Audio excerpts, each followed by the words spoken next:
Hi hello வணக்கம். எல்லோரும் எப்படி இருக்கிறீங்க? எல்லோரும் நல்லா இருப்பீங்கன்னு நினைக்கிறேன். இன்றைக்கி நம்ம பார்க்க போகிறது சின்ன சின்ன டிப்ஸோடு சேர்த்து ரசப்பொடி, சாம்பார் பொடி, இந்த மாதிரி பொடி வகைகள் தான். அதோட சின்ன சின்ன டிப்ஸும் கொடுத்துருக்குறேன். ப்ரிப்பரேஷன் இதுவும் கொடுத்துருக்குறேன். இயர்லி ஒன்ஸுக்கு இந்த மாதிரி அரைச்சி வைக்கிற பழக்கம் உண்டு. இதுக்கு முன்னாடி கடையிலலாம் வாங்கினேன். பொடி தீர்ந்த பிறகு அது நல்லா இல்லை, அதெல்லாம் திரும்பவும் அரைச்சிருக்கிறேன். அதை தான் போட்டிருக்கிறேன். இப்போ நம்ம ஃபஸ்ட்டு ரசப்பொடி பார்க்கலாம். அதுக்கு வந்து மல்லி வந்து 1 கப் எடுத்துருக்கிறேன். அதை லேசாக எண்ணெய் விடாமல் வறுத்துக்கோங்க, வாசம் வந்தால் போதும்.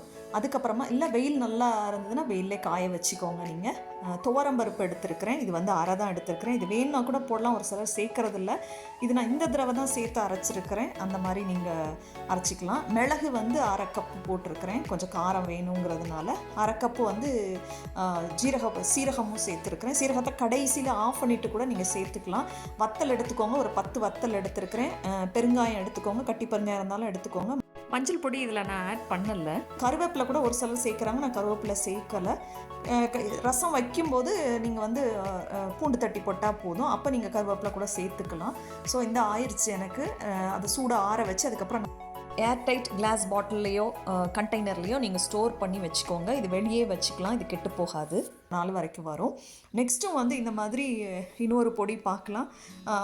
அதுக்கப்புறம் வந்து இதுக்கு தேவையான புளி கரைச்சல் கூட நான் எப்படி செஞ்சு வச்சுக்கிறேங்கிறத காட்டியிருக்கேன். கொஞ்சம் தண்ணி முதல்ல நல்லா கொதிக்க வச்சுக்கோங்க. அது கூட உங்களுக்கு தேவையான அளவு, உங்களுக்கு 1 மந்த்துக்கு எவ்வளோ வேணுமோ அவ்வளோ புளியை உள்ளே போட்டு கொதிக்க வச்சு நல்லா ஸ்டெயின் பண்ணிக்கோங்க. நல்லா வடிகட்டிட்டு அதுக்கப்புறமா ஃப்ரிட்ஜில் கண்ணாடி பாட்டிலில் நீங்கள் ஸ்டோர் பண்ணி வச்சுக்கலாம். அது கூட கொஞ்சம் உப்பு போட்டுக்கோங்க. சால்ட் போட்டுட்டிங்கன்னா கெடாது, நுரைச்செல்லாம் வராது. ஆனால் என்ன, உங்களுக்கு ஃப்ரிட்ஜில் எப்போவும் பவர் இருக்கணும், இருந்ததுன்னா கெடாது. இந்த மாதிரி ஸ்டோர் பண்ணி வச்சுட்டிங்கன்னா மீன் குழம்பு, புளிக்குழம்பு, காரக்குழம்பு, ரசம் வைக்கிறதுக்கெலாம் டக்குன்னு நீங்கள் செஞ்சிடலாம். ஒர்க் பண்ணுறவங்களுக்கு காலையிலே மார்னிங்கில் ஸ்கூல் அனுப்புறதுக்கெல்லாம் ஈஸியாக செய்கிறதுக்கு உங்களுக்கு இதெல்லாம் ப்ரிப்பேர் பண்ணி வச்சுட்டிங்கன்னா உங்களுக்கு ஈஸியாக இருக்கும். அதனால் இந்த மாதிரி ப்ரிப்பேர் பண்ணி ஸ்டோர் பண்ணி வச்சுக்கோங்க.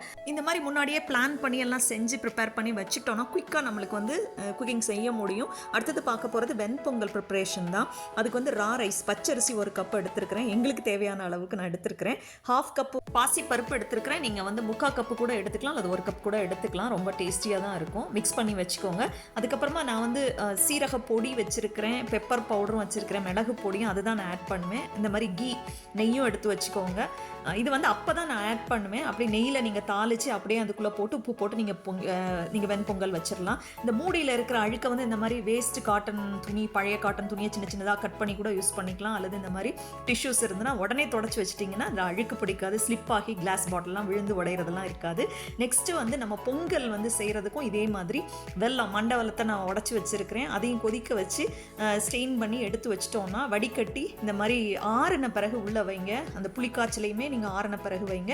இதையும் நீங்கள் ஒரு கிளாஸ் பாட்டிலில் போட்டு நீங்கள் ஸ்டோர் பண்ணி ஃப்ரிட்ஜில் வச்சுட்டிங்கன்னா இந்த மாதிரி பொங்கல் செய்கிறதுக்கும் குயிக்காக நீங்கள் இதே ப்ரிப்பரேஷன் வச்சு செஞ்சுக்கலாம், குயிக்காக பண்ணிடலாம். நெக்ஸ்ட் வந்து முளைக்கட்டுறது, பயிரில் வந்து பச்சை பயிரில் எப்படி முளைக்கட்டுறதுன்னு பார்க்கலாம். அதோடு கூட முந்தின நாள் வந்து நான் வந்து இந்த கொண்டைக்கடலை ஆகட்டும், பட்டாணி ஆகட்டும், அதெல்லாம் ஊற வச்சுருவேன். அடுத்த நாளைக்கு எது செய்யணும்னு சொல்லி அது மாதிரி 2யுமே ஊற வச்சுருக்கிறேன். அடுத்த நாள் பட்டாணி வைக்க போகிறேன். அதையும் நான் பாருங்கள் குக்கரில் வச்சுட்டேன். ஏன்னா நல்லா அது சாஃப்டாகிருச்சு. காஞ்ச பட்டாணின்றதுனால முந்தின நாள் ஊற வச்சிட்டோன்னா குயிக்காக ஆகிடும். இது ஒரு நாள் ஃபுல்லாக நான் நைட்டில் வந்து தண்ணியில் ஊற வச்சுருந்தேன். அடுத்த நாள் வந்து வடிகட்டிட்டு ஜஸ்ட் ஒரு பிளேட் போட்டு, ஒவ்வொருத்தரும் ஒவ்வொரு மெத்தடில் பண்ணுறாங்க, ஒரு பிளேட் போட்டு மூடி வச்சுட்டேன். அதுக்கு அடுத்த நாள் பார்த்தா அந்த மாதிரி ஸ்ப்ரவுட்ஸ் வந்திருக்கு. இதுவும் ரொம்ப ரிச் இன் ப்ரோட்டீன். அதனால் நீங்கள் அடிக்கடி நீங்கள் எதுவும் உடம்புல சேர்த்துக்கலாம். ஒரு சாலட் மாதிரி நீங்கள் சாப்பிடலாம். இதோட சாலட் கூட என்னோட இதில் ரெசிபி இருக்குது, அதை போய் பாருங்கள். நெக்ஸ்ட் வந்து இஞ்சி பூண்டு இதெல்லாம் கூட நீங்கள் முன்னாடியே அரைச்சி வச்சுக்கிட்டிங்கன்னா நல்லதாக இருக்கும். செஞ்சு வச்சுக்கிட்டிங்கன்னா நீங்கள் இந்த மாதிரி வெஜிடபிள் பிரியாணி, புலாவ், இந்த மாதிரி ஐட்டம்ஸ்லாம் செய்யும்போது இந்த மாதிரி பட்டாணி குருமாலாம் வைக்கிறதுக்கு உங்களுக்கு யூஸ்ஃபுல்லாக இருக்கும். அதுவும் வச்சுருக்கிறேன். அதுக்கப்புறம் ஏற்கனவே நான் வந்து ஒரு சாம்பார் பொடி போட்டிருக்கிறேன் தஞ்சாவூர் ஸ்டைலில். இது வந்து வேறு ஸ்டைலில் பண்ணியிருக்கிறேன். ஸோ அது கூட நீங்கள் பார்க்கலாம். அடுத்தது வந்து பூண்டு, நான் வந்து தோல் ரொம்ப எடுக்கிறதில்ல. பூண்டை மட்டும் தனித்தனியாக தான் நான் வந்து அரைச்சி தனித்தனியாக தான் பாக்ஸில் ஸ்டோர் பண்ணுவேன், சேர்த்து வைக்கிறது. ஏன்னா ஒரு சிலதுக்கு நம்ம தனியாக பூண்டு மட்டும் போடுவோம், ஒரு சிலதுக்கு இஞ்சி மட்டும் போடுவோம். அதனால தனித்தனியாக அரைச்சி வச்சுட்டேன். கொஞ்சம் இஞ்சியை வந்து டீக்கு போடுறதுக்காக ஒரு பாட்டிலில் நான் இந்த மாதிரி ஸ்கின்னெல்லாம் எடுத்துகிட்டு நான் வச்சுட்டேன்னா நம்ம டக்குன்னு இஞ்சி போடும்போது அதையும் கூட ஸ்க்ராப் பண்ணி போட்டுக்கலாம். நம்ம அல்லது தட்டி போடணுன்னா கூட க்ரஷ் பண்ணி நம்ம போட்டுக்கலாம். அதே மாதிரி இதெல்லாம் ஃப்ரீசரில் வச்சுருவேன். நான் இஞ்சியை வந்து சாதாரணமாக தான் ஸ்டோர் பண்ணுவேன். ஃப்ரிட்ஜில் தான் வைப்பேன். இந்த மாதிரி பழுத்தது இதெல்லாம் எடுத்துடுங்க, ரிமூவ் பண்ணிட்டீங்கன்னா அது வந்து சீக்கிரமாக மற்றதையும் அது வந்து ஸ்பாயில் ஆக விடாமல் பார்த்துக்கிடும். அப்பப்போ அதை ரிமூவ் பண்ணிடுங்க. கிளாஸ் கண்டெய்னர்ஸ்லையோ அல்ல ஜிப்லாக்லேயோ போட்டு பச்சை மிளகாலாம் இந்த மாதிரி நீங்கள் அந்த காம்பு எடுத்துகிட்டு ஸ்டோர் பண்ணி வச்சிங்கன்னா ரொம்ப நாளைக்கு வரும். நெக்ஸ்ட்டு வந்து நம்ம சாம்பார் பொடி எப்படி செய்கிறதுன்னு பார்க்கலாம். இது வந்து நல்லா 1 கிலோ எடுத்துருக்கிறேன். 1 கிலோ ரெட் சில்லி நல்லா காரம் உள்ளது. அதுக்கப்புறம் மல்லி விதை, கொத்தமல்லி 1 கிலோ எடுத்துருக்கிறேன். மிளகு 200 கிராமு, சீரகம் 200 கிராமு, வெந்தயம் வந்து 50 கிராம் தான் எடுத்துருக்கிறேன். துவரம்பருப்பு 200 கிராம் எடுத்துருக்கிறேன்.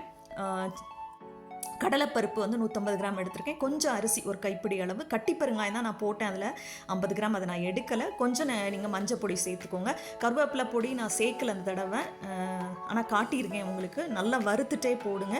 இது எல்லாத்தையுமே வெயிலில் காய வச்சாலும் சரி, அல்லது லேசாக வறுத்துட்டு அரைக்க கொடுங்க. மெஷினில் உங்கள் பொருளை போடுறதுக்கு முன்னாடி அரிசியோ அல்லது கடலைப்பருப்பையோ 1 கிலோ வாங்கி கொடுத்து முதல்ல அதை அரைக்க வைங்க. அதுக்கப்புறம் இந்த மசாலா பவுடர்லாம் போட்டு அரைக்க வைங்க.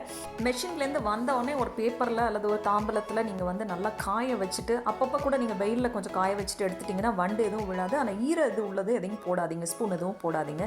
இது உங்களுக்கு யூஸ்ஃபுல்லாக இருந்ததுன்னா உங்கள் ஃப்ரெண்ட்ஸ் அண்ட் ஃபேமிலிக்கு ஷேர் பண்ணுங்கள். இது வரைக்கும் சேனலை சப்ஸ்கிரைப் பண்ணாதவங்க சப்ஸ்கிரைப் பண்ணுங்கள். தேங்க்யூ ஃபார் வாட்சிங், subscribing my channel. Have a good day.